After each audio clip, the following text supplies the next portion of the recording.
It's pretty jammed up right off the bat here. Yeah, you see a big stack, and everyone's trying to time the restart zone.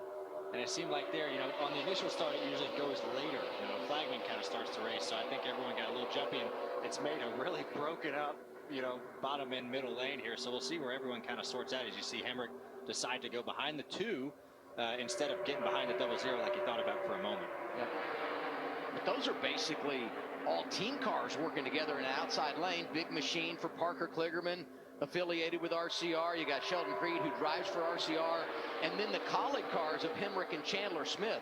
That's a team group right there working together in that outside lane. Yeah, that's the Chevy Alliance that you see up top right there, and it'll be fun to watch them work together. We've seen the Kaulig cars really work well together here in the past. I think you get in there with Big Machine and RCR, they should be able to control this race when it comes to the Chevys. And you see Allgaier wasting no time. That's the bad thing about having really only 2 Fords at the front with Custer and Herbst. So Cole had no help, and Justin was ready to shuck him out there. We talked about the manufacturer alliances, and that's something that Cole's going to have a little bit of trouble with today, of being, not many blue ovals out there.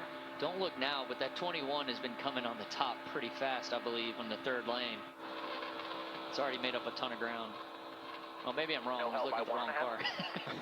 It was a blue car. It was coming fast. Off the back now.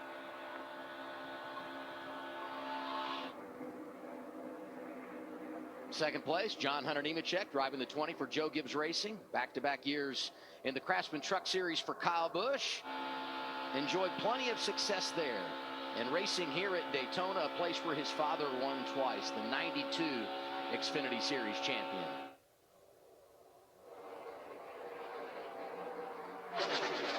I'll be curious, we sometimes will see the top lane get big momentum.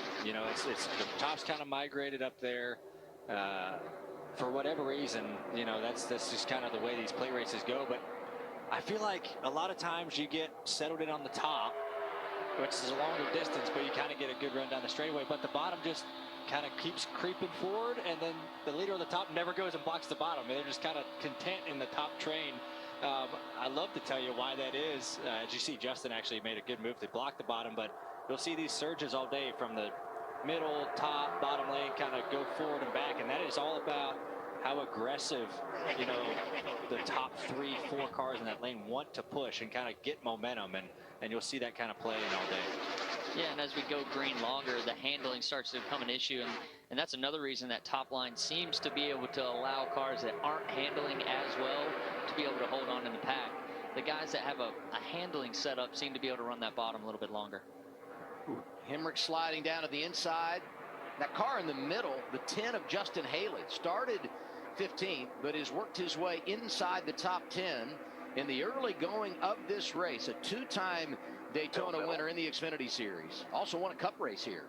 Yeah, Justin Haley is one of those guys you just see at the front of speedways when it matters. He understands, positioning and how to get there. Yeah, the 21's creeping right through the middle here. That was kind of the opening he needed, right? If you kind of can get